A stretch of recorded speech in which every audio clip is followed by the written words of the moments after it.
528, Arnaud Manzanini.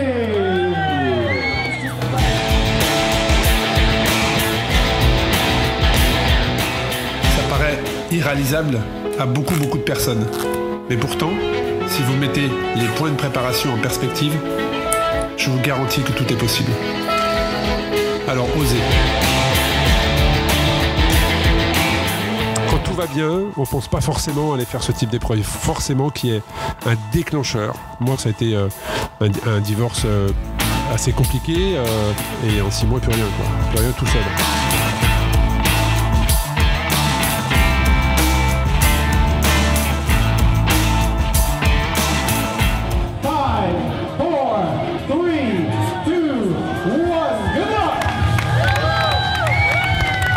Salut à tous et bienvenue dans le 2e épisode de Transisport. Et comme chaque mois, on va interviewer une personne en rapport avec le monde du sport, qu'elle soit elle-même sportive ou non. Et quand je dis on va interviewer, c'est parce que je suis pas tout seul, je suis avec Théo Delmat. Salut Théo. Salut Anthony.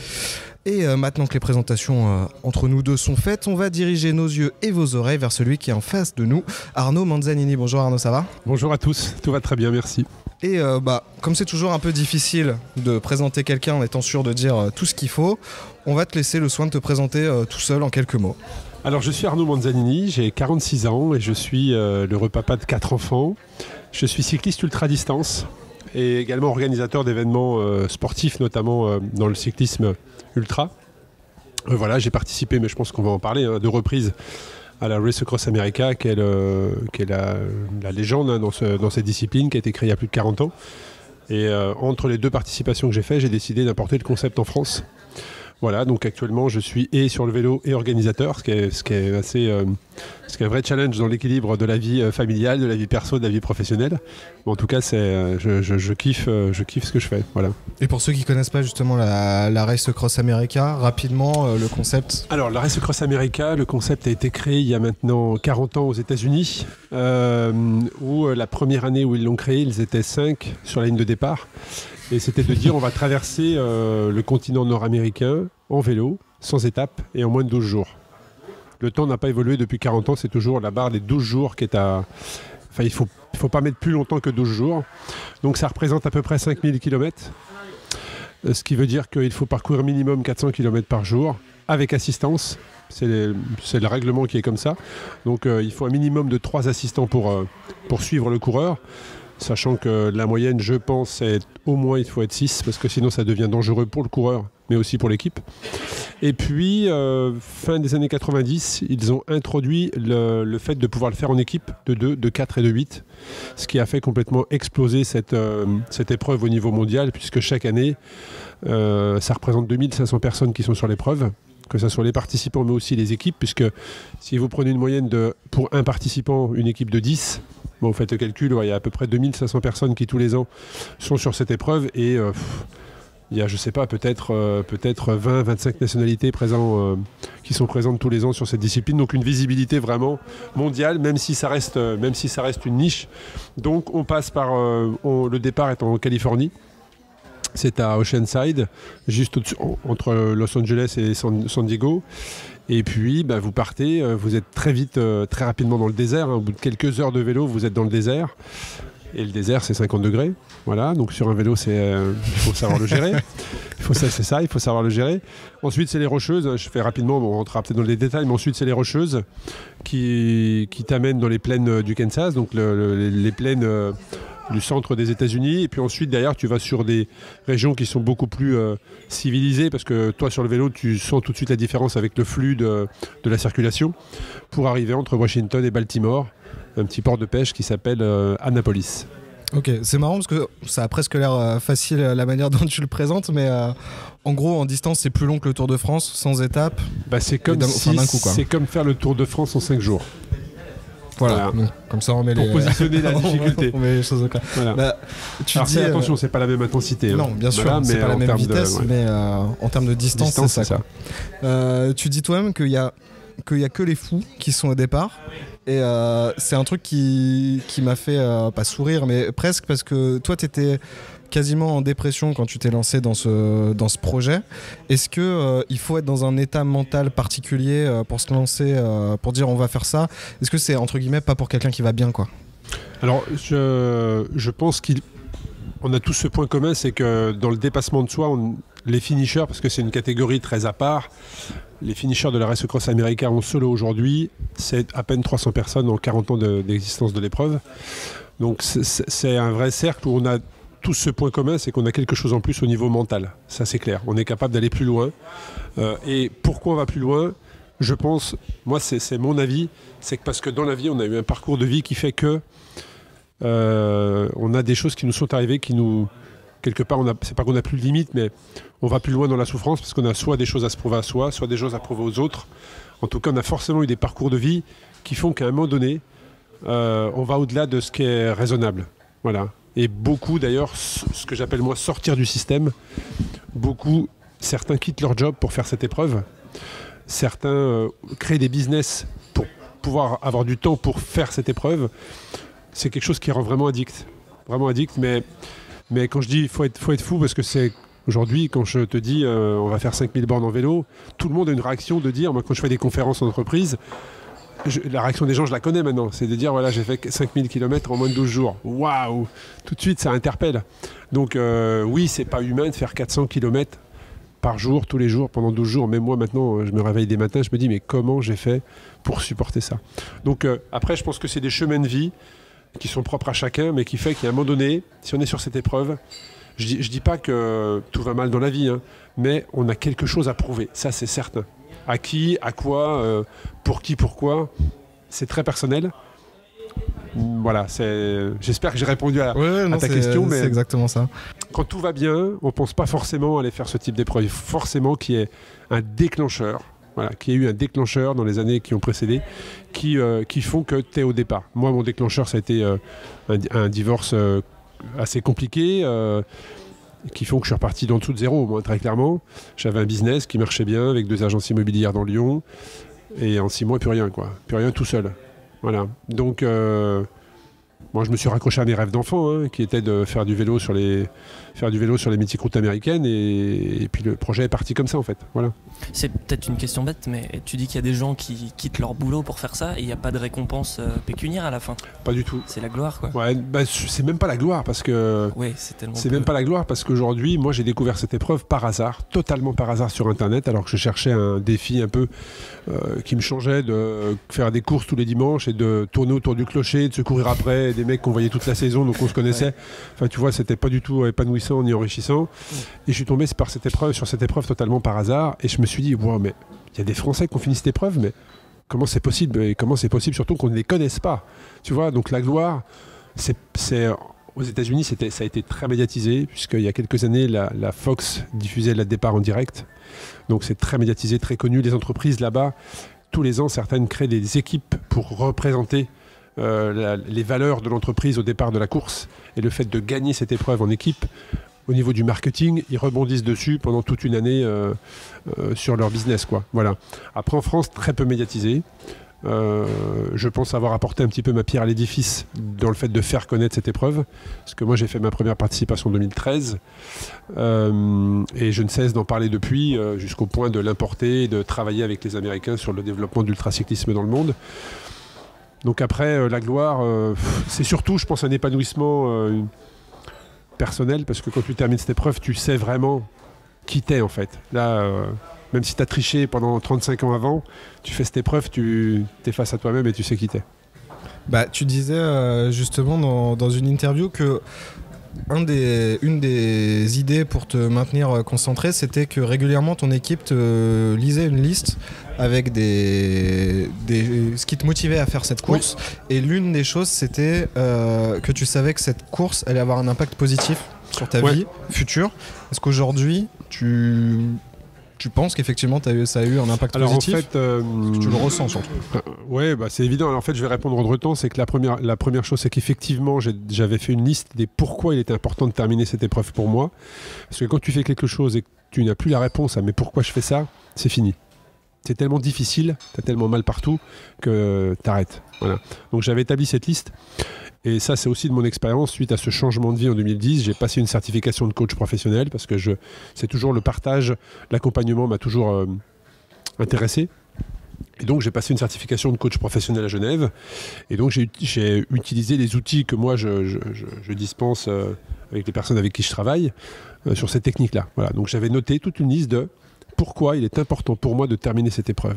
Et donc, effectivement, dans les moments difficiles, c'était souvent la nuit d'ailleurs, parce que j'avais du mal avec le sommeil, où il me lisait ne serait-ce que 2, 3, 4, 5 petites phrases de pourquoi, et automatiquement, tu retrouves une concentration. Mais c'est très très important, en tout cas, quand on fait un projet sportif, même un projet dans un business, dans l'entreprise, un projet personnel, ou quand tu arrives sur un point dur ou un point difficile et tu dis, mais en fait, pourquoi je fais ça ? C'est important d'avoir réfléchi à ces réponses-là avant pour anticiper tout ça. Donc moi, je l'avais fait et je pense que ça a été une bonne réussite. Et la seconde chose, c'est que quand j'ai pris le départ de cette épreuve, et je le dis dans les vidéos, dans les différentes interviews que j'ai pu avoir, très sincèrement, il n'y avait pas d'après. C'est-à-dire que j'avais complètement occulté l'après-course. J'avais une telle concentration sur cette épreuve qu'il y avait le départ et que je savais qu'il fallait que je termine, quelle que soit la manière dont je devais terminer, mais je devais finir cette épreuve parce que dans ma vie professionnelle, j'avais cette parenthèse qui me permettait de pouvoir le faire. Donc j'avais aucune excuse pour ne pas terminer. Là-dessus, dans ma tête, c'était très clair, je devais finir cette épreuve. Et je m'étais dit, même si en France, l'ultracycling n'est pas connu encore, ça va forcément arriver à un moment donné, et si je termine, et si j'ai le meilleur temps français, on ne sait jamais, ça aura forcément un impact plus tard, des années plus tard dans ma vie. Donc il y avait quand même un peu un après dans l'idée. Ouais, mais au moment du départ, je l'avais occulté, mais dans ma préparation, parce que je bossais quand même, j'ai fait ma préparation, je travaillais. Donc je me levais très tôt le matin, 5h du matin pour aller rouler avant d'aller bosser, ou j'allais rouler des week-ends entiers, donc c'est des sacrifices au niveau familial. Donc là, dans les pourquoi tu fais ça, je savais que dans les réponses que j'avais, c'était un jour en France, l'ultra-distance va arriver. Et du fait que toi, tu l'as fait 2 fois et que tu as envie de pousser cette discipline, je pense que ça peut avoir un impact positif. On parlait du dépassement de soi. Moi, j'ai découvert la Race Across America en lisant un article sur les hallucinations que les personnes avaient en faisant ça. Et il y a des histoires de ouf. Il y a des personnes qui voient des gobelins. Il y en a qui sont très remontés contre leur équipe parce qu'ils sont persuadés que leur équipe leur fait faire des détours. Est-ce que toi, tu as eu aussi ces hallucinations et quel genre du coup d'hallucinations tu as pu avoir ? Bien sûr, les hallucinations font partie de la discipline. Et quand tu te rends compte que tu fais des hallucinations. Moi j'ai pas vu les éléphants roses comme certains. Pas de gobelins. Non. Mais moi ce que j'ai vu c'est par exemple les gros rochers sur le côté se transformer en chiens errants qui veulent t'attraper, tu vois. Donc tu fais des écarts parce que tu es persuadé que le chien vient vers toi. Les arbres se transformer comme tu sais les monstres, les fantômes qui veulent te recouvrir comme ça. Comme dans les dessins animés. Comme dans Blanche-Neige. Ouais, voilà. Donc, et on se rend compte. Enfin l'important c'est de s'en rendre compte, mais des fois on moi, s'en je rend me pas rendais compte. Ah si, moi ça me faisait rire même. Enfin, oui, au bout d'un moment quand tu es un petit peu habitué et que tu vois les arbres se transformer, tu vois, comme ça, tu te dis, waouh, là, je suis à un stade très avancé de la fatigue, quand même. Donc, oui, ça fait partie du truc et tu t'en rends compte, bien sûr. Alors après, tu peux aller plus loin dans le mental où certains coureurs se retournent contre leur équipe, pètent un petit peu un câble. Là, je pense que psychologiquement, ce sont des personnes qui ne s'étaient pas préparées à ce que la souffrance, la douleur physique soit aussi intense. En fait, c'est souvent ça. Donc, ils disjonctent mentalement parce que physiquement, ça ne suit plus. Et ils disjonctent complètement mentalement. Et j'ai pu en être témoin. Donc, j'ai vu effectivement. Et là, moi, j'ai vu des coureurs qui ne savaient plus où ils étaient, qui voulaient envoyer balader tout le monde, quoi, très clairement. Des amis d'enfance comme des membres de sa famille. Là, il n'y a plus de limite tellement la douleur est intense. Bah, proportionnellement, tu pètes un plomb. On peut se préparer mentalement à ce genre d'effort, du coup ? Si tu l'as pas fait, tu peux pas, parce que tu peux pas. Enfin, c'est un type d'épreuve où la meilleure des préparations, c'est de le faire. C'est-à-dire que si tu veux y faire une performance en la faisant une fois, ça va être compliqué. Ça va être très compliqué. Ou alors tu t'es entouré vraiment des bonnes personnes et t'écoutes, et ce qui est très rare en France, parce qu'on n'avait pas l'expérience. Voilà.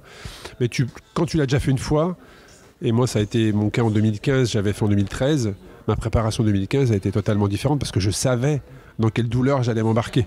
Donc je me suis fait aucun cadeau. Donc la meilleure des préparations, c'est de la faire une première fois, de se rendre compte, de noter, de tout noter pour en retirer la meilleure expérience possible. Et à quel moment il y a un contact avec les autres concurrents? Parce que même si vous êtes beaucoup, ça reste l'Amérique. À quel moment il y a un partage d'expérience entre vous? Alors entre nous, entre les coureurs, tu veux dire, c'est à la fin. Ouais. Parce qu'on se parle pas du tout. Non, on se parle pas du tout pendant l'épreuve pour plusieurs raisons. La première, c'est parce qu'on n'a pas le droit de rouler plus de, je crois, 15 minutes l'un à côté de l'autre pendant l'épreuve. Et puis on se croise rarement, très régulièrement les 2 premiers jours. Ouais. Parce qu'on se double en fonction des pauses et de la stratégie de chacun. Tu arrives à te redoubler, te doubler, enfin on se croise un peu, mais là, les 2 premiers jours, on est vraiment dans une concentration et dans une tension très très importante. Pourquoi? Parce que on est mort de trouille en fait. C'est-à-dire quand on part toutes les 2 minutes. Donc autant te dire que la première journée, tu doubles beaucoup de monde, mais on était dans un tel stress de savoir dans quoi on s'est embarqué, qu'est-ce qui va nous arriver, quand est-ce qu'on va avoir les premières douleurs, est-ce qu'on va supporter la chaleur du désert, ensuite est-ce qu'on va bien passer les rocheuses, est-ce qu'on va passer dans les temps, parce que tu as un cut-off juste à l'entrée des rocheuses, ou si tu n'es pas passé dans le temps imparti, tu es éliminé. Donc on est dans une telle concentration les 2 premiers jours que quand on te double, très clairement, tu n'as pas envie de parler. Voilà. Et puis après, par contre, si tu redoubles du monde sur la fin, là, tu n'as qu'une envie, c'est de partager avec lui. De dire, on va finir, quoi. On va finir. Et le vrai partage, il est à la fin, puisque tu as un banquet, ce que les Américains appellent un banquet. Le dernier soir, quasiment tous les concurrents ne sont pas arrivés. Si tu mets plus de 11 jours et 10 heures, je crois, le banquet est passé. Mais par contre, là, on se retrouve. Et là, on partage énormément sur alors qu'est-ce qui t'est arrivé, comment tu as réagi. Et les assistants connectent beaucoup entre eux. Parce que les assistants s'entraident énormément. À côté de nous, on est sur le vélo, on est concentrés. Mais les assistants, eux, se doublent, se redoublent, se font signe. Tiens, t'as besoin de quelque chose? Ben oui, j'ai ça. Ils s'aident. Il y a énormément d'entraide. Énormément d'entraide. Donc eux, les assistants, se remémorent les anecdotes de la course quand ils se sont croisés.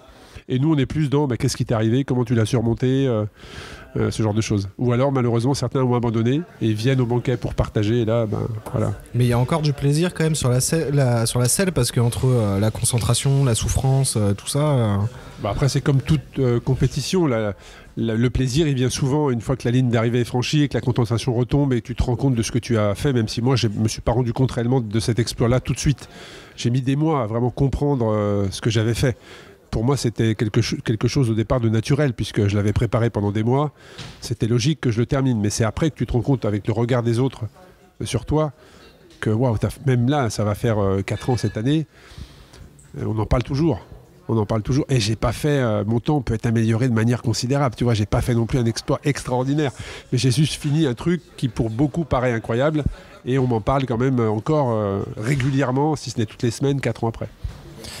Pour partager une expérience personnelle, j'ai fait l'été dernier un peu de vélo, on va dire ça, entre la ville où j'habite, en gros Paris, et Trondheim, en Norvège, au milieu de la Norvège, ce qui reste moins que la Road Across America, puisque c'était 3000 km en gros. Ce qui est quand même beaucoup. Et je me reconnais vachement dans ce truc-là où, effectivement, quand on en parle, ça paraît fou pour les autres, mais quand on est soi-même sur la selle, finalement c'est une journée de boulot, quoi. Alors moi c'était pas 20 heures, c'était un peu moins que ça, et c'était surtout pas, c'était 100 km par jour, quoi, c'était pas 400. Mais effectivement il y a un truc où ça vient au fil des mois, quoi. Et finalement c'est un exploit qui paraît plutôt normal. Alors déjà bravo de l'avoir fait, parce que c'est génial. Moi je rencontre pas mal de gens comme ça qui partent à l'aventure. Je trouve ça extraordinaire parce que le vélo est un moyen de locomotion incroyable. Et puis la deuxième chose, c'est qu'on se met beaucoup de limites en fait. Pourquoi les gens sont surpris quand tu parles de ça? C'est que pour eux 3000 km, aujourd'hui on prend notre voiture pour faire 10 minutes de voiture. Tu vois, on prend notre voiture pour tout. Moi je me déplace en vélo dans Paris, c'est extraordinaire. C'est extraordinaire. Et il y a encore quelques personnes dans Paris qui, quand ils ont un week-end à faire, prennent le vélo pour aller faire 150 km, aller en week-end. Mais on s'est mis trop de limites. Et quand tu fais ce type d'aventure, tu te rends compte qu'on est dans un confort incroyable. On est dans un confort aujourd'hui, en 2019, incroyable. On a froid, mais la clim. On a chaud, mais la clim. Enfin, je veux dire... On est entouré de confort. Et quand tu fais ce type d'épreuve, tu te rends compte à quel point, quand tu sors un petit peu de ta zone de confort, tu te découvres vraiment. Tu découvres, déjà, tu rencontres d'autres personnes. Et c'est dans les rencontres et dans les échanges que tu vis des moments extraordinaires.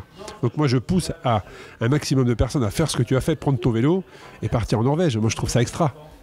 Après, pour avoir parlé un peu avec toi, t'étais content de rentrer quand même. Oui, c'est là où on se diffère. mais- C'était que toi, visiblement, tu te complais là-dedans et tu as envie de le refaire. Ah, Moi, une fois que j'adorerais le j'étais refaire. arrivé, plus jamais. C'est fini le vélo. Quoi. Non, j'adorerais effectivement. D'ailleurs, je prépare un projet pour 2020-2021, on pourra en parler, mais d'ailleurs, je retourne sur la Race Cross America cette année en tant que ce qu'on appelle crew chief, c'est-à-dire que j'encadre une équipe de Français. Et je suis super content parce que quand j'ai fait mes traversées, je me suis dit un jour, j'aimerais bien partager ce que j'ai vécu et j'espère qu'un jour une équipe française me contactera pour que je puisse partager ça et ça a été le cas. Donc c'est vraiment génial. Bah, parle-nous justement de ton tour du monde en 2020-2021. Je vois que tu es au courant, bah c'est oui. formidable. Bah, effectivement, ce projet, je le porte depuis un petit peu de temps. Ça fait 18 mois à peu près que j'en parle parce que c'est des choses qui se préparent quand même longtemps à l'avance. Et l'objectif, effectivement, c'est d'aller faire le tour du monde en moins de 78 jours. Ce qui est le record, du coup. Ce qui est le record détenu par un Anglais depuis 2 ans et demi, 3 ans. La particularité, c'est que lui, il a fait avec un seul vélo, une seule paire de roues. Donc c'est avec assistance. Moi, je trouve dommage qu'en en l'occurrence 2021, on se contente d'un vélo et d'une paire de roues alors qu'on a du matériel qui est fabriqué notamment par des Français qui nous permettrait d'améliorer la performance. Donc le but, c'est même si je ne suis pas Guinness Book des records, ça c'est pas grave. C'est pas ce qui m'excite. Ce qui m'excite, c'est de faire le tour du monde. Ça m'excite énormément. Et en moins de 78 jours. Donc voilà, le deal c'est ça, c'est d'aller faire ce tour du monde avec assistance, de prendre les mêmes comparatifs que lui, c'est-à-dire 29 000 km. Mais par contre, le Guinness ne m'intéresse pas, donc on va se référer à ça, c'est-à-dire 78 jours et 29 000 km. Et aujourd'hui, j'ai déjà commencé à constituer mes piliers, mes bases. J'ai la chance d'être suivi par un partenaire, le partenaire qui m'avait accompagné aux États-Unis, qui est le réseau d'agences, le réseau de mandataires immobiliers IAD, qui m'accompagne à nouveau dans ce projet, qui était aussi le starter de ce projet-là, puisque je les ai rencontrés à plusieurs reprises et j'ai eu en janvier un appel en me disant on te suit dans cette aventure. Et le financement qui m'est consacré me permet d'espérer pouvoir boucler le budget, parce que c'est des budgets qui sont conséquents. Donc oui, le projet Tour du Monde est lancé. Le but, c'est de connecter les cyclistes du monde. Et c'est de rouler avec Moi, je ne veux pas les rouler tout seul cette fois-ci. C'est de rouler avec un maximum de personnes et de créer une vraie communauté au fur et à mesure des étapes. Un peu à la Forrest Gump. Exactement, mais c'est tout ça. à fait ça. C'est tout à fait ça. Avec la même barbe Pourquoi pas Forrest Gump d'ailleurs que j'ai rencontré. J'ai rencontré, j'ai interviewé sur mon podcast Ultra Talk Rob Pop, Ouais. qui est l'anglais qui a fait pendant 3 ans le parcours de Forrest Gump. Ouais. Et lui, physiquement, tu crois que tu as l'impression que tu as Forrest Gump en face de toi. Donc, mais en tout cas, oui, c'est pour vraiment dans cet esprit-là. C'est-à-dire qu'il y a cette notion de performance, donc il faut rouler. Donc je ne roulerai pas dans l'abri d'un peloton ou dans l'abri d'un coureur, mais par contre, si les coureurs veulent venir rouler à côté de moi ou avec moi, ça sera le plus grand des plaisirs, justement, et c'est le but. Voilà. Donc pour arriver à ça, il faut une préparation. Et la préparation va commencer pour moi dans quelques mois. Mais surtout, j'ai postulé pour être sur la Transsibérienne l'année prochaine. Donc c'est la traversée de la Russie, 9400 km en 24 jours. Voilà, départ le 23 juin 2020. J'espère, je vais là-bas pour me préparer visuellement à ce que je vais pouvoir vivre sur le tour du monde, c'est-à-dire les plaines de Russie, parce qu'on va passer par Moscou, on va contourner la Mongolie. Donc logiquement, j'espère en tout cas être sélectionné, parce que c'est sur sélection. La Red Bull Transsibérienne en 2020 pour me permettre d'être sur un tremplin physique sur 2021. Et tu sais combien de places il y a et combien de personnes demandent à être sélectionnées? Alors ils aiment avoir un représentant par pays. Ok, c'est plus comme ça que ça marche. Mais généralement, en fait, dans chaque pays, chaque équipe Red Bull est un petit peu auditée pour savoir dans chaque pays est-ce qu'il y a un ultra cycliste qui va être capable de supporter cette distance-là. Et moi, je me suis entretenu avec Red Bull France qui me soutient dans ce projet. Et puis je pense être légitime. En tout cas, ça me fait pas peur parce que j'ai fait mes calculs et je sais que ça peut paraître difficile, mais peut-être qu'au final, c'est peut-être moins difficile que les États-Unis, puisque là, c'est par étapes. Les étapes vont de 600 à 1800 km, mais on a quand même un peu de temps de repos. Et ces quelques heures en plus de repos sont quand même pour le corps humain bénéfiques. Voilà. C'est quoi le pire, le froid ou le chaud? Je dirais que c'est le froid. Le chaud, tu peux le gérer par des pauses. Tu vois ce que je veux dire? Le froid, quand tu sens plus tes pieds, plus tes mains, forcément... pour répondre à ta question, je suis plus sensible, j'aurais plus peur du froid en tout cas. Ça tombe bien d'aller en Russie. Voilà, Oui, mais c'est au mois de juin. Donc je Oui, me dis que oui. voilà.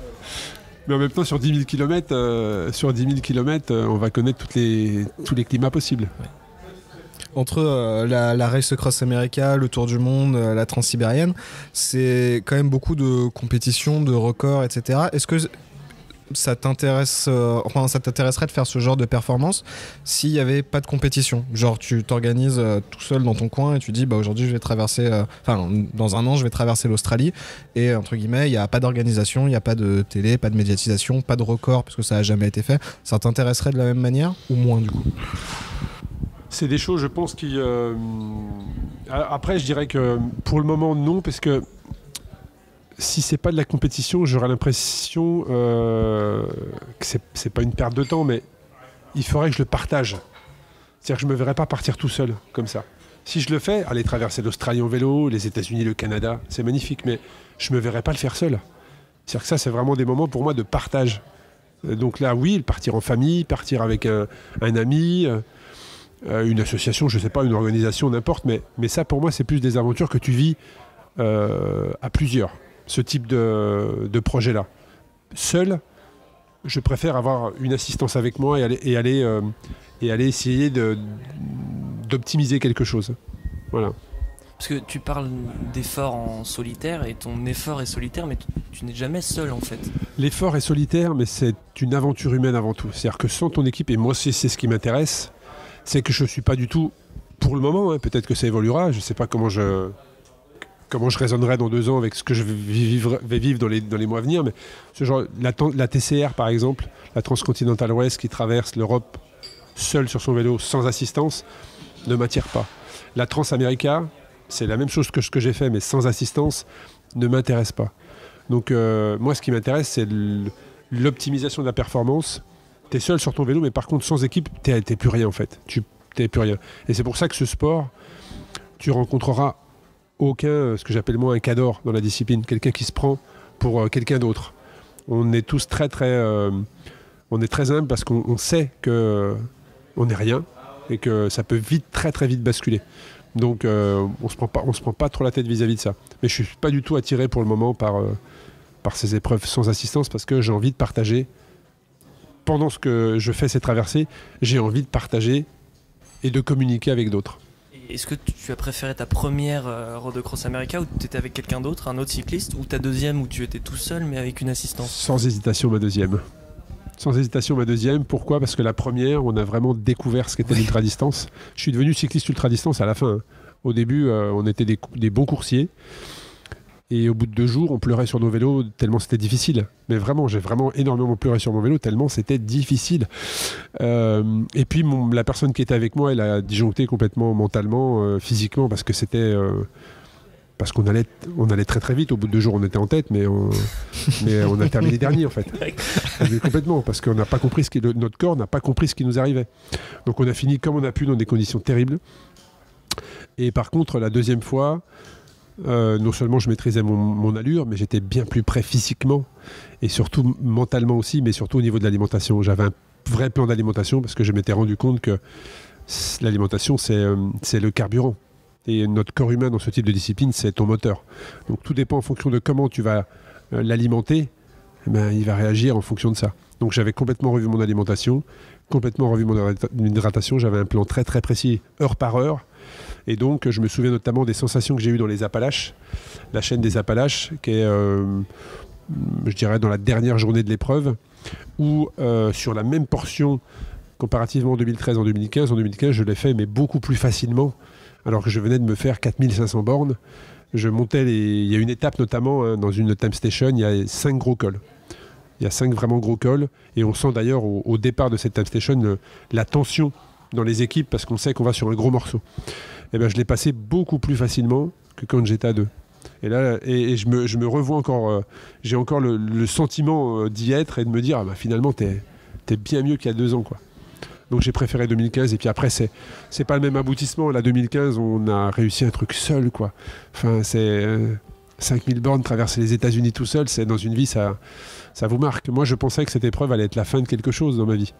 je m'étais dit c'est la fin, pas d'une carrière, mais bon, après, je range mon vélo et on fait autre chose, on se pose, on arrête de raisonner que par le sport. Et en fait, maintenant, tout tourne autour de ça. Vie, ouais. C'est-à-dire que ça a été le début d'autre chose, complètement. Ça va te sembler un peu bizarre et t'es pas obligé de répondre à cette question, c'est l'avantage du montage, mais est-ce qu'on peut, potentiellement, je dis pas que tu l'as fait, mais est-ce qu'on peut se doper sur ces épreuves? Parce que est-ce qu'il y a des contrôles antidopage à la fin? Et deuxième question qui est un peu liée, est-ce que ça sert à quelque chose? Parce que vous allez tellement loin dans les efforts quand il y a ce... Est-ce que ça sert à quelque chose et est-ce qu'on pourrait éventuellement se doper? Alors, est-ce que ça sert à quelque chose? J'en sais rien, je saurais pas te dire. Par contre, est-ce qu'il y a des contrôles? Alors oui, aux États-Unis, les Américains contrôlent les 3 premiers. Donc je crois que c'est ne faisant partie d'aucune fédération. Oui, parce que c'est ça. C'est eux qui financent le contrôle. Voilà. Bon, après, j'ai vu de la communication sur ça, mais je ne saurais pas dire si c'est fait dans les règles de l'art ou pas. Je ne sais pas. Après, est-ce que ça se pratique ou pas? Ce que je peux dire, moi, c'est là où j'ai le doute, c'est sur le sommeil. C'est le seul point. Après, la performance, la vitesse, tu peux pas rouler à 50 km/h pendant 7 jours. Le record sur les États-Unis est de 7 jours et 15 heures. Ah oui. 7 jours et 15 heures. Non, mais c'est plus, faire le calcul, mais c'est un monstre. Hein. Il a pas fait, c'est pas un coup d'éclat pour lui. C'est-à-dire qu'il est vraiment régulier dans ses performances. Il a gagné 4 fois l'épreuve. Il est recordman du monde de 24 heures sur piste. Il est recordman du monde de 24 heures sur un anneau à l'extérieur. Donc, c'est vraiment un type qui fait ça depuis qu'il est jeune. Sa première course d'ultra, c'était un 24 heures. Il l'a fait en VTT de son père, je crois. Il a vraiment cette passion et je pense que physiologiquement, il a un truc vraiment, lui, à part des autres coureurs. Il est capable d'aller plus loin. Et physiologiquement, au niveau du sommeil, ça passe. Mais ce qui peut interpeller, et pour en avoir discuté avec mes médecins, moi qui me suivent depuis que j'ai 20 ans, c'est le sommeil. C'est quelqu'un qui ne dort pas pendant des jours et des jours, 4 jours, 5 jours, qui dort juste une demi-heure par-ci. C'est juste ce qui interpelle, c'est vraiment le sommeil. Et comment ça se passe justement pour toi parce que pour les gens qui connaissent pas la course, tu t'arrêtes pas dans un hôtel la nuit pour dormir, quoi. Non, j'allais dire malheureusement non, mais non. En fait, le principe de cette discipline, c'est qu'il y a un top départ qui est donné et il y a un délai maximum pour finir. Entre ça, tu fais ce que tu veux. Si tu veux rouler comme un dingue et t'arrêter de dormir 10 heures, et repartir rouler comme un dingue et t'arrêter de dormir 10 heures, ou rouler doucement, t'arrêter 1 heure, rouler doucement, t'arrêter une demi-heure, enfin, chacun gère sa stratégie. Voilà. Moi, ma stratégie, elle était de s'arrêter la nuit, entre 1h30 et 4h du matin. Donc en fonction de là où j'étais et de la stratégie qu'on avait mis en place, je m'arrêtais dans ce créneau-là. Donc je m'arrêtais 1h30, 2 heures. Pourquoi? Parce que dans les différents tests que j'avais fait avant, on avait remarqué que la nuit, j'avais du mal en fait. Le manque de sommeil me rendait nerveux. Donc je me plaignais beaucoup, j'étais agacé en fait. Donc j'étais vraiment pas bien. Donc on avait décidé de faire une grosse pause sommeil là. Mais ma grosse pause sommeil, c'était 2 heures, 2h30, pas plus. Et après, je repartais et je rajoutais un petit quart d'heure, fin de matinée, fin d'après-midi, et ça me permettait de regagner un peu d'énergie pour 4 à 6 heures. Donc, et je m'arrêtais dans la voiture. Donc je dormais dans la voiture. Vous êtes tellement fatigué que de toute façon, dès que vous vous posez, vous dormez direct. Voilà. Après, certains ont des camping-cars. Il y a la solution du camping-car, qui est quand même pratique. C'est facile. Bah oui, quand même un peu meilleur. Mais je dirais qu'il suffit juste d'être allongé, quoi. Quel que soit le confort dans lequel on est, très clairement, ça compte plus. Enfin, moi, dès que je m'arrêtais, je montais dans ma voiture. L'essentiel, c'est d'être quand même à moitié allongé, on va dire, et vous endormez tout de suite. Voilà. Tellement épuisé de toute manière qu'il n'y a pas de phase. Voilà. Donc le but de ces disciplines, c'est d'aller le plus loin possible dans l'effort, jusqu'au moment où on se dit, ben là, je dors sur mon vélo. Et là, c'est là où il faut s'arrêter et dormir tout de suite pour ne pas perdre de temps. Donc tout doit être optimisé. C'est-à-dire qu'on ne s'arrête pas en disant bon, ouais, je vais aller dormir, ouais, et puis ça fait une demi-heure, j'arrive pas à dormir. Ça, c'est une erreur stratégique. On descend du vélo, on doit dormir tout de suite. Si au bout d'un quart d'heure, 20 minutes, tu vois que tu n'arrives pas à t'endormir parce que tu es nerveux, il faut repartir. jusqu'à ce que le sommeil arrive dans une demi-heure, 3/4 d'heure peut-être, mais il ne faut pas perdre de temps à ce niveau-là. Et pour bouffer, tu peux manger autre chose que des barres de céréales ou tu peux te faire des nouilles sur ton vélo ou... Alors, tu manges sur ton vélo, bien évidemment, tu manges sur ton vélo. Ce qu'il faut savoir, c'est que dans ces disciplines, le besoin calorique est juste énorme. Ouais. Par jour, j'avais un besoin entre 16 000 et 20 000 calories. Au quotidien, on a un besoin qui tourne à peu près entre 2000, 2005. Les 4000, c'est à fait un petit peu de sport. Sachant que physiologiquement, notre corps, intestin, foie, tube digestif, ne supporterait pas plus de 6000. C'est-à-dire que tu t'alimentes de plus de 6000 calories dans la journée, tu es aux urgences, direct. Donc on bascule sur de l'alimentation liquide. L'alimentation liquide, ça veut dire quoi ? Ça veut dire qu'il y a deux solutions. Soit tu as dans ton assistance une personne qui gère ça, qui va te faire ton alimentation très riche en protéines, glucides, tout ce qu'il faut, et qui va te la mixer, te la mettre dans un tube plastique comme une poire, et tu vas t'alimenter comme ça en roulant. Soit c'est des petites doses, des petites bouteilles de protéines faites par Nestlé, qui elles en 2 gorgées t'apportent à peu près 480 calories. Voilà. Mais sur du solo, tu es quasiment obligé, si tu veux être performant, de passer sur du liquide. Le buffet de la faim, il fait plaisir, quoi. Mais tu penses qu'à ça même. Ouais. Tu penses qu'à ça. Il n'y a pas d'hallucination avec la bouffe, justement. Alors tu peux faire, est-ce que Rob Pop, justement, notre Forrest Gump appelle la seafood diet, c'est-à-dire que tu visualises en fait. Tu visualises ton alimentation, donc après chacun a ses repères, mais moi je sais que quand je commence à voir les morceaux de pizza qui commencent à passer devant moi, là je suis pas loin de l'hypoglycémie, tu vois. Les rochers qui se transforment en pizza. Voilà, tu peux. Mais c'est vrai que ça, de toute façon, ton alimentation, tu l'as testé avant. C'est-à-dire que tu sais ce qui marche, tu sais ce que tu préfères. Est-ce que tu préfères du salé ou du sucré ? Il faut faire attention avec le sucré parce que si tu prends beaucoup de sucré, tu vas faire une hyperglycémie. Et l'hyperglycémie, c'est encore plus compliqué que l'hypoglycémie puisque là, il faut au moins, je dirais, 5 à 6 heures pour que ton corps élimine le sucre en trop. Et ça te laisse complètement sur le sol, allongé, vomissement, nausée. Voilà. Alors que l'hypo, tu prends un gel ou un coca et tu te sens déjà tout de suite mieux au bout de 10 minutes. Il faut faire très très attention à ça. Donc si jamais on a des futurs auditeurs qui se préparent pour Koh-Lanta, par exemple, visualiser sa nourriture, c'est un bon truc. C'est un bon truc, ouais. C'est d'accord. La seafood diet. Est-ce que quand tu regardes des courses comme le Tour de France, le Giro ou les marathons, t'as une part de toi qui te dit facile ? Parce que ok, ils vont plus vite que toi, mais d'un autre côté, eux ils dorment dans des hôtels de luxe, ils ont des gens qui les massent. Non, j'ai pas de regrets. Moi, j'étais élite. Jusqu'à 25 ans, j'étais élite.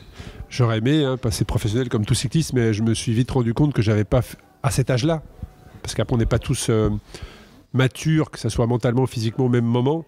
En tout cas, moi, à cet âge-là, je n'étais pas prêt physiologiquement, je pense, je n'avais pas les capacités au niveau de la puissance notamment à passer professionnel, il y avait vraiment un niveau dessus, donc j'ai aucun regret par rapport à ça. Les coureurs, les cyclistes notamment qui passent professionnels, physiologiquement, physiquement ont un truc en plus que les autres, ça c'est évident. Après non, c'est toujours un monde qui me j'allais dire qui me fascine, non, mais c'est une part de rêve, oui bien sûr, coureur professionnel, c'est les grands tours, mais en même temps, pour en avoir côtoyé récemment, je reviens un peu sur ça. C'est pas forcément la vie qui fait rêver, à part les grandes stars qui gagnent les tours. C'est différent, mais pour les autres, c'est beaucoup de solitude dans les hôtels. C'est beaucoup d'éloignement de la famille. Je suis un peu revenu de cette vie-là qui fait tant rêver les jeunes qui débutent dans le vélo. C'est pas une vie si facile que ça. À partir du moment où ça devient ton métier, de prendre tous les jours ton vélo et d'aller faire 6h, 8h, faut se poser la question, est-ce que le plaisir va toujours être présent ou pas ? Mais il y a la même admiration pour ceux qui terminent un grand tour aujourd'hui que quand tu étais plus jeune, ou moins parce que toi, t'as fait des trucs. Finir un grand tour, c'est beau. Finir un grand tour, c'est quand même beau. Puis t'as un partage avec le public, même si t'es dernier, quoi. C'est les grandes étapes alpestres, tu vois ce que je veux dire. Quand je vois l'Italie, moi, les cols qui s'enchaînent, mais c'est juste incroyable. Avec toute la ferveur en plus qu'il y a en Italie. Mais après, des courses, les grandes courses, les grands monuments d'un jour, oui, mais après, les petites courses par étapes, pas forcément médiatisées. C'est beaucoup de sacrifices quand même pour finalement beaucoup d'éloignement, beaucoup de solitude. Ils sont énormément seuls. Quand ils ne sont pas sur les courses par étapes, ils sont chez eux sur leur vélo et ça déconnecte quand même de la réalité et ça peut presque désociabiliser. Je sais pas Mais si d'un on- autre côté, c'est ce que tu racontais aussi toi, c'est-à-dire que tu te lèves hyper tôt le matin, ton temps libre il est consacré au vélo, quoi. Complètement. Toute la concentration est tournée au-dessus de ça. Quand tu prépares de tels événements, moi pour les États-Unis, je suis arrivé au départ, j'avais autant de kilomètres qu'un coureur professionnel dans les jambes. Autant de kilomètres. Hein. Mais en plus, je travaillais. C'est-à-dire que je devais faire mes 8 heures tous les jours, quoi. Donc oui, puis après, là, avec ce que je prépare sur la transsibérienne et le tour du monde, si les budgets sont bouclés, je vais professionnaliser mon projet. Donc tu pourras vivre que de ça. C'est l'objectif. C'est d'avoir une parenthèse pendant ces années-là. Parce que c'est difficile d'aller chercher de la performance. Se lancer sur la Russie ou le Tour du Monde sans avoir une préparation en amont, bah, très clairement, pour les partenaires et les sponsors actuels et futurs, c'est une honte en fait, c'est inadmissible. Moi aujourd'hui, je suis quelqu'un, je suis prêt à faire le chèque pour aider une personne qui veut faire un projet comme celui dont je parle.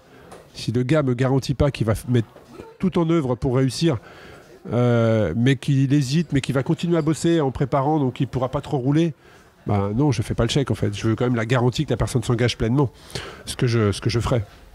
Est-ce qu'il y a encore la place dans ta vie pour le football La J'ai trop déformation l'habitude. professionnelle. Non, pardon. Pour le vélo plaisir, c'est-à-dire est-ce que le dimanche, tu prends ton VTT, tu vas faire un tour avec tes enfants qui dure une demi-heure ou 1 heure. Il y a encore la place pour ce truc-là. Je me déplace dans Paris, en vélo effectivement. Donc, En Vélib non, j'ai mon fixie. J'ai mon fixie, je citerai pas de nom, mais j'ai ma compagne la dernière fois qui a voulu me faire essayer un vélo jaune, tu sais, les vélos jaunes dans Paris. En libre service là ? Voilà, Ah oui. voilà, et je me suis dit, mais celui qui a créé ça est un arnaqueur en fait. C'est pas un vélo en fait, il y a 2 roues, mais ce n'est pas un vélo. Donc non, j'ai mon fixie, ma compagne a son vélo, et quand on a les enfants, on va se balader tranquillement. Ouais. Mais le week-end, bien évidemment, et la semaine, je me déplace dans Paris en vélo. Parce que je trouve ça génial d'avoir la chance de visiter de passer à côté de tous ces monuments parisiens. C'est pas juste un travail du coup, tu continues à prendre du plaisir parce que je sais qu'il y a certains coureurs cyclistes professionnels qui, quand ils sont en repos, ils veulent pas voir un vélo. Non, moi ça me. Après, j'allais dire que c'est pas le même vélo, c'est différent. Là, je sais que j'ai acheté ce fixie parce que je savais que je voulais celui-ci, avec une courroie. C'est un esprit, c'est un état d'esprit. Voilà. Là, c'est vraiment plus un état d'esprit. Je me déplace dans Paris avec mon fixie. Et puis j'en profite pour découvrir des quartiers que... Moi, je suis pas parisien, je suis sur Paris depuis 2 ans. Donc, c'est un moyen de transport qui me permet de découvrir des nouveaux quartiers. Donc, c'est parfait. Ouais, à la limite, c'est presque un plaisir de prendre un vélo sans souffrir le martyr dessus, quoi. Complètement. Ouais. Alors après... ce qu'il faut savoir, c'est que quand je suis revenu des États-Unis, j'ai pas touché un vélo pendant 1 an. Hein. Ah oui, donc quand même. Voilà. Mais Donc, tu vois, t'es pas tout seul, Théo. Voilà. Et si, dans 3 ans, on se retrouvait sur la road de Cross France? Mais voilà, après, oui, je pense qu'après, c'est une hygiène. Enfin, pour moi, le vélo est comme une hygiène de vie, en fait. C'est-à-dire que ça fait partie, comme d'autres ont une passion. Voilà. Mais c'est un sacerdoce. Ça. Moi, je ne me vois pas ne pas faire de vélo régulièrement. Voilà, en tout cas, dès que j'ai un petit peu de temps libre, on essaie de trouver le bon équilibre entre la vie pro, la vie familiale et la vie sportive. Mais j'essaie de me dégager un petit peu de temps pour aller rouler, parce que pour moi, c'est un moment important qui me permet de me sortir du quotidien.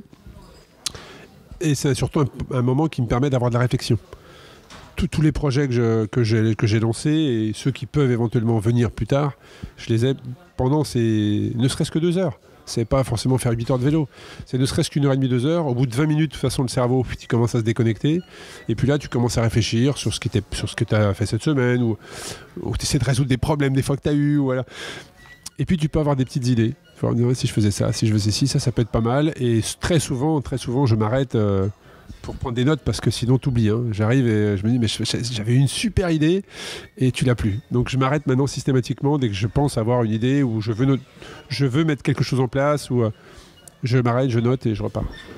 Est-ce qu'il y a un domaine, parce que là on te gosse, et nous on est bien ridicule à côté, mais est-ce qu'il y a un domaine où tu n'as aucune endurance? Que ce soit en termes de... Tu n'as pas la patience de faire bouillir de l'eau pour faire cuire tes pâtes, tu ne saurais pas faire 2 allers-retours dans une piscine olympique? Alors ça c'est vrai, voilà. Non, je suis quelqu'un d'impatient, très impatient. C'est-à-dire que les bouchons c'était assez compliqué pour moi. J'aime pas avoir quelqu'un devant moi, effectivement, ne pas voir où je vais. En fait, je pense que c'est ça. Je n'aime pas ne pas voir où je vais. Et ça, je pense que c'est un trait de mon caractère que j'ai aussi découvert pendant les États-Unis en 2015. Où, comme je te l'ai dit tout à l'heure, quand tu finis cette épreuve, tu sais qui t'es vraiment. Et en fait, je me suis rendu compte, pendant la traversée, que j'avais besoin régulièrement que mes assistants me rassurent sur ce qui allait arriver. La time station dans laquelle je m'engageais, est-ce qu'elle était difficile, pas difficile, ou est-ce que j'en étais dans le classement, quelle allait être la météo. En tout cas, j'avais besoin qu'on me parle pour me dire voilà où tu vas aller. Et je pense que c'est un de mes traits de caractère. J'ai besoin de savoir où je vais pour me projeter, peut-être visualiser la situation. Mais après, pour répondre à ta question, les choses qui m'insupportent ou j'ai un petit peu du mal, c'est le fait de pas avancer comme moi j'ai envie, ce qui m'a fait quelquefois d'ailleurs changer de job. Tu sais, quand tu es dans une boîte et ça n'avance pas comme tu veux, certains pourraient prendre le temps en se disant c'est pas grave, ça le fera dans 2-3 ans. Ou...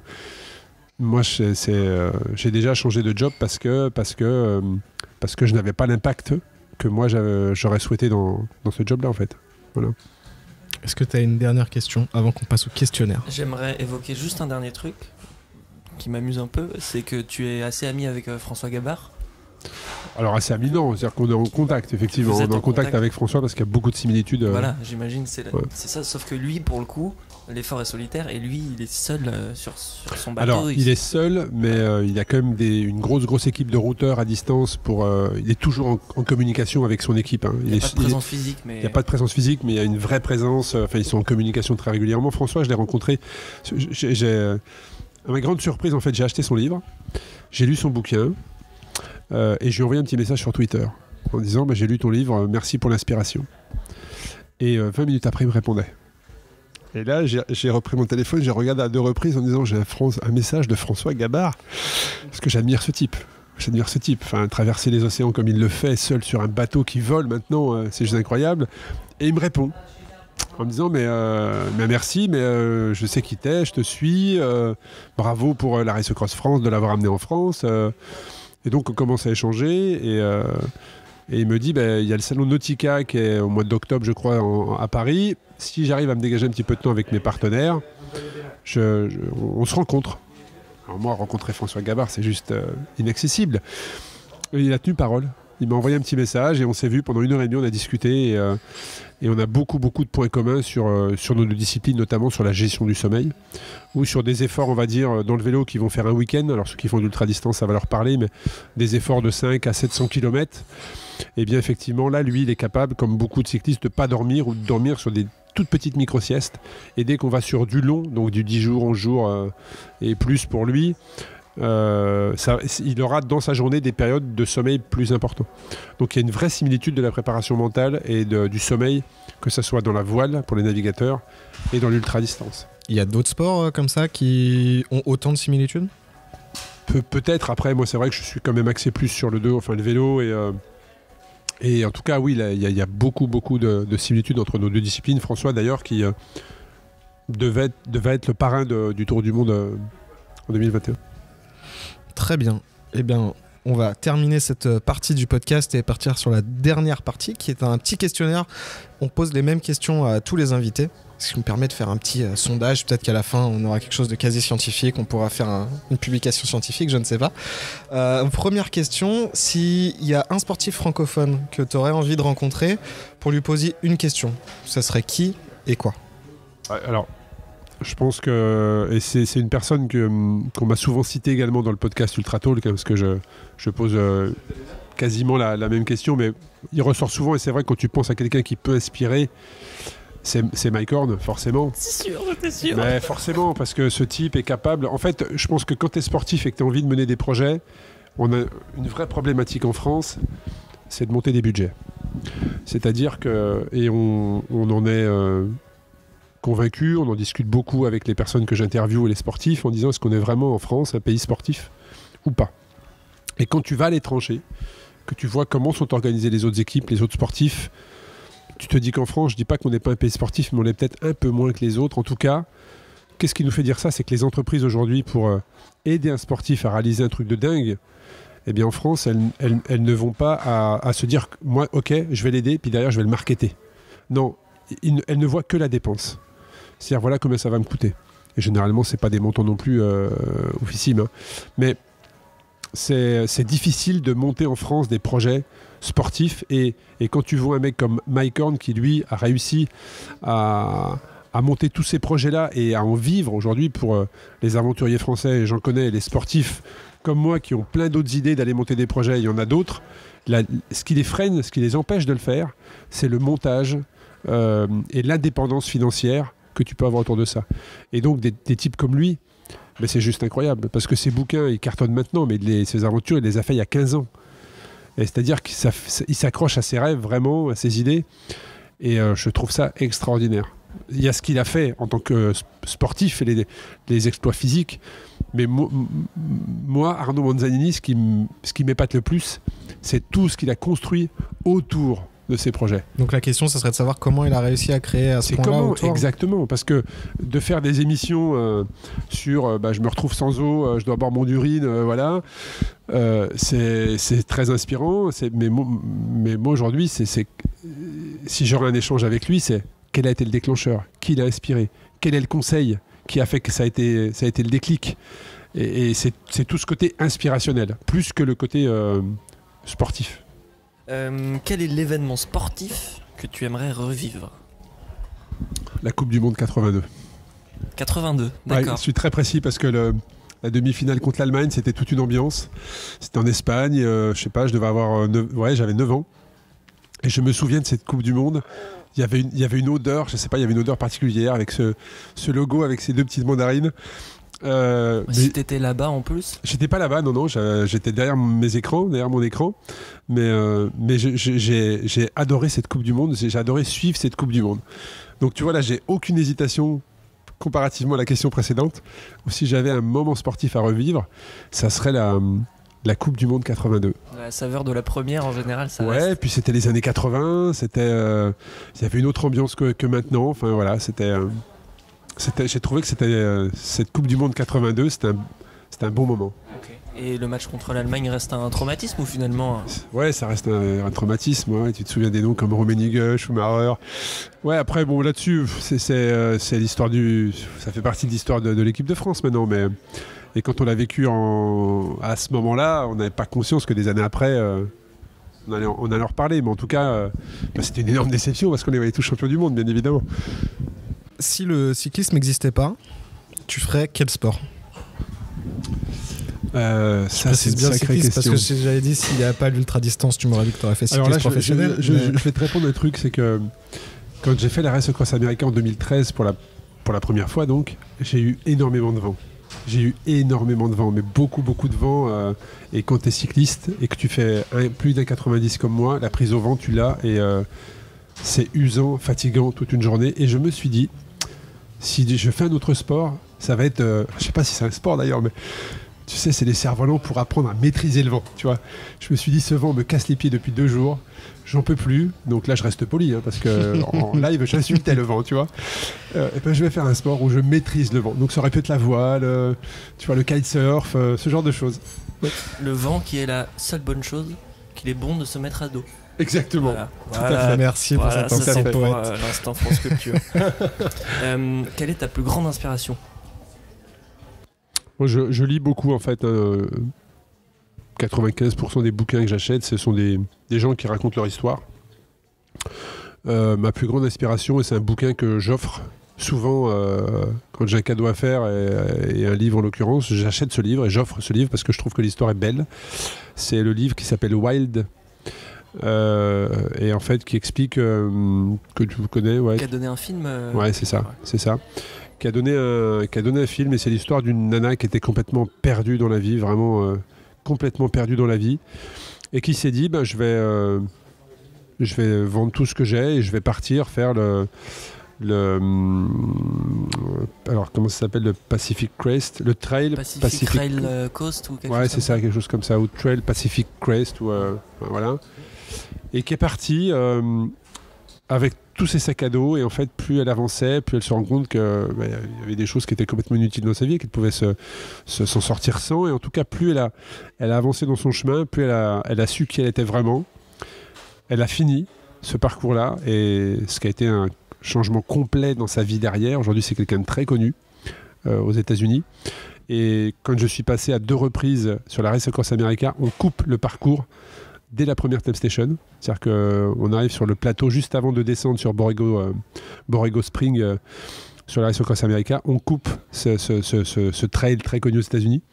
Et j'ai toujours une pensée pour elle, et à me dire, quand elle est passée à cet endroit-là, qu'est-ce qu'elle s'est dit, qu'est-ce qu'elle s'est pensé, comment elle était, enfin voilà. Donc s'il y avait une personne inspirante et une inspiration générale, c'est cette personne et ce livre que j'offre, en tout cas à toutes les personnes à qui j'offre un livre, c'est celui-ci. C'est un joli cadeau. S'il y a un talent que tu aimerais avoir et que tu n'as pas, que ce soit en sport ou dans la vie de tous les jours. Alors, je dirais le talent d'écriture. Les gens qui savent poser les mots dans le bon ordre, à faire des belles phrases, je trouve ça extraordinaire. Je pourrais partager beaucoup plus de tout ce que j'ai vécu, mais là, vraiment le talent d'écriture, enfin, savoir bien écrire, c'est vraiment quelque chose d'extraordinaire. C'est un vrai don, je trouve. Ce qui t'a pas empêché d'écrire un livre? Non, ça m'a pas empêché d'écrire un livre. J'ai été accompagné sur la rédaction de ce bouquin. Moi, j'avais écrit, je crois que j'avais écrit plus de 400 pages. Enfin, j'avais vraiment écrit. Je me suis refait la course, en fait. C'est-à-dire, quand je suis revenu aux États-Unis pendant 3 mois ou 4 mois, j'ai vraiment refait la course. J'ai eu que 2 moments où j'avais vraiment aucune image. Et après, il y a une maison d'édition suisse d'ailleurs. Aucune maison d'édition française n'a souhaité m'accompagner. C'est là aussi que tu vois ce qu'on appelle sportif ou pas. Voilà. Et donc, cette maison d'édition suisse avait une personne en France qui m'a aidé à structurer le livre, puisque ce n'est pas mon métier. Je ne suis pas... Même si sur le bouquin, l'auteur, c'est Arnaud Manzanini, je ne suis pas auteur. Je ne suis pas écrivain. Enfin, auteur, oui, parce que j'écris l'histoire, mais je ne suis pas écrivain. Donc, et je souhaitais me faire accompagner pour que ça ressemble à quelque chose quand même. Donc voilà. As-tu une petite habitude ou une superstition que tu es le seul à avoir? Notre précédent invité nous disait que lui il faisait le signe de croix. C'est le commentateur Pierre-Étienne Léonard qui lui se signe de temps en temps. Alors moi je crois pas du tout. Enfin j'ai aucune j'ai pas de croyance par rapport à ça. Même un petit tic comme faire le tour de son vélo avant de monter dessus ou des trucs comme ça. Ou comme les cyclistes pro qui refusent de se raser la barbe tant qu'ils sont pendant le grand tour. Ouais, non. Là-dessus, j'ai pas vraiment d'habitude. Après, c'est vrai, quand je fais ce type d'épreuve de grande distance, j'aime bien que les choses soient organisées. Voilà, j'essaie d'être organisé le plus possible. Mais sans tic particulier, du coup. Mais non, j'ai vraiment pas du tout de signe de croix. Enfin... Pas Nadal, quoi. Tu mets pas tes bouteilles au bon endroit dans la bagnole. Ah non, alors là, mais pas du tout. Moi, l'essentiel, c'est qu'on me les donne, quoi. En gros, tu vois, après, qu'elles soient posées à droite, à gauche, qu'elles soient bleues ou jaunes, l'essentiel, c'est ce qu'il y a dedans, soit bien pour ma condition. Mais non, je suis alors superstitieux. J'ai forcément été certainement étant plus jeune, mais là, je crois, il y a qu'une chose qui importe, c'est les faits, en fait. Tu vois, c'est une personne, tu sais qui elle est en ayant observé ce qu'elle avait fait, pas forcément en ayant écouté ce qu'elle a dit. Donc non, j'ai pas vraiment. Par contre là, pour le coup, j'ai pas vraiment de superstition. Je suis plutôt assez concentré au moment d'un départ, mais pas à me signer, pas à ce que j'ai mis le pied droit avant le pied gauche. Non, pas du tout. Même dans ma vie de tous les jours, je réfléchis, mais quand tu as des enfants bas âge, tu pars au travail, pas forcément avec les mêmes habitudes, tu vois, donc la seule chose, c'est de bien les poser à l'école, faut pas les oublier, oui, voilà. Donc non, j'ai pas vraiment j'ai beau réfléchir, hein, mais que ce soit vie pro, sportive. Non, bah s'il y a pas, il y a pas. Hein. Non, j'ai pas de... Je m'adapte. Et bah pour terminer le podcast, on va terminer par le début. Est-ce que c'est quoi ton premier souvenir de sport? Mon premier souvenir de sport, je pense que c'est la finale remportée par Noah. Je ne saurais pas te dire l'année, mais si je remonte comme ça, il y a 82, on en a parlé. Et puis il y a eu Noah. Je dirais 83 comme ça, mais je suis pas sûr et certain. On va regarder, mais c'est pas 85, 86, non. Après, mon premier souvenir de sport, alors j'ai j'ai pas la vidéo, on va dire ça comme ça, mais j'ai l'image. C'est quand j'allais voir mon cousin en Italie, c'est là où j'ai découvert le vélo. En fait, on m'a mis la première fois un vélo entre les mains. J'avais 4 ans. Et donc t'as des flashs de... J'ai des flashs, ouais. Okay. J'ai pas la vidéo, hein, tu vois, j'ai pas le film, mais j'ai l'image et j'ai les odeurs et la musique. C'est en Italie, en Lombardie. Et là-bas en Italie, dans les années fin 70, le vélo, c'était la folie. Oui, et puis la Lombardie, c'est une petite terre de vélo. C'était la folie. Et même pour les courses des gamins qui avaient 8 ans, il y avait un monde de dingue, quoi. Et j'ai eu la chance de monter dans la voiture ouvreuse, parce que mon oncle était dans une connaissance dans le club organisateur. Et j'ai encore ces images et ces odeurs avec cette musique dans les haut-parleurs. C'était Bonnet M qui arrêtait pas de tourner en boucle. Et c'est mon premier moment de sport perso après d'avoir vu des professionnels. Je pense que c'est Noah ou la Coupe du Monde. Voilà. Donc la Coupe du Monde 82, ça a été mon vrai premier moment de sport. Eh ben écoute, on va se séparer là-dessus. Juste avant de se dire au revoir, tu as la libre antenne pour faire ta promo pour ton podcast, ta course, tout ce que tu veux. Après, voilà, effectivement, la course, j'ai importé le concept de la Race Across America en France, et donc le concept que j'ai déposé s'appelle la Race Across France, qui a lieu au mois de juillet cette année, pour la 2e fois, donc départ le 28 juillet de Mandelieu-la-Napoule, avec une arrivée à Haut-Touquet, donc 2600 km plus loin. Et toutes les personnes pourront être suivies via GPS, donc ça peut rendre le côté addict très facilement, puisque si on suit un coureur, on voit son évolution au fur et à mesure des jours. Donc effectivement, sur le site www.ultracycling.cc. On mettra le lien dans la description. Voilà, et puis on va également sur des race cross. Dire cette phrase. On va également sur des race cross régions, puisque cette année on fait l'Île-de-France, la Provence, le Rhône-Alpes. Voilà, on essaie de démocratiser vraiment cette discipline en France. Il y a le podcast effectivement que j'ai lancé il y a maintenant 4 mois, qui s'appelle Ultra Talk, qui est disponible sur SoundCloud et iTunes. Et puis après, le message que je peux faire passer, c'est de ne pas hésiter à soutenir tous les sportifs qui ont des projets un peu fous, que ça soit dans le pôle Nord, dans le pôle Sud, à vélo, à pied, n'importe. Là, j'ai encore interviewé en début d'après-midi un sportif qui a fait des trucs incroyables, et il m'expliquait les difficultés en France face à la difficulté financière de monter un projet. Donc s'il y a des chefs d'entreprise qui nous écoutent, faut pas qu'ils hésitent à aider des sportifs comme ça, mais tout en ayant l'objectif derrière de marketer la belle histoire, et de ne pas juste donner, de faire un don financier, mais de participer au projet. C'est-à-dire de l'aider, que ce soit sur une dotation, mais aussi de l'aider dans sa communication. Et non pas juste je fais un chèque et après c'est terminé. Ça, en tant que sportif, c'est pas ce qui nous intéresse. Donc ne pas hésiter à soutenir, accompagner. En France, c'est important.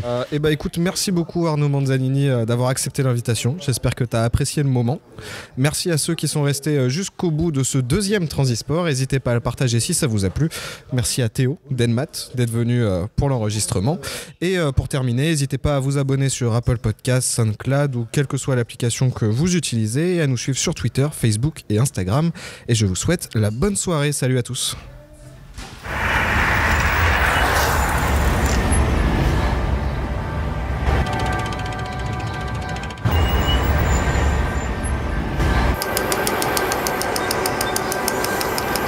Suite à des moments difficiles de 2010, j'ai décidé de rêver à nouveau et de réunir mes 2 rêves d'enfant, qui étaient de faire du vélo sur les mythiques routes américaines et d'être coureur cycliste professionnel. Et c'est comme ça que j'ai découvert cette épreuve qui consiste à traverser le plus vite possible le continent nord-américain d'ouest en est en une seule étape. Le moment le plus difficile pour moi a été de séparer l'équipe suite à une panne de notre campeur. On devait continuer l'aventure et avancer. Donc nous sommes restés à 3 avec un seul véhicule.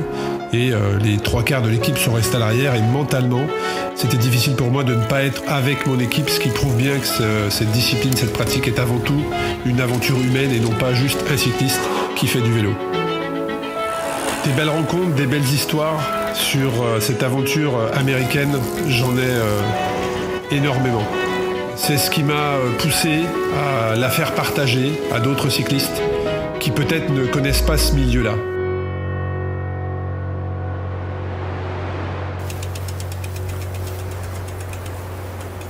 En tout cas, ça a été vraiment le moteur du projet qui arrive en France. Ça paraît irréalisable à beaucoup de personnes. Mais pourtant, si vous mettez les points de préparation en perspective, je vous garantis que tout est possible. Alors osez rêver.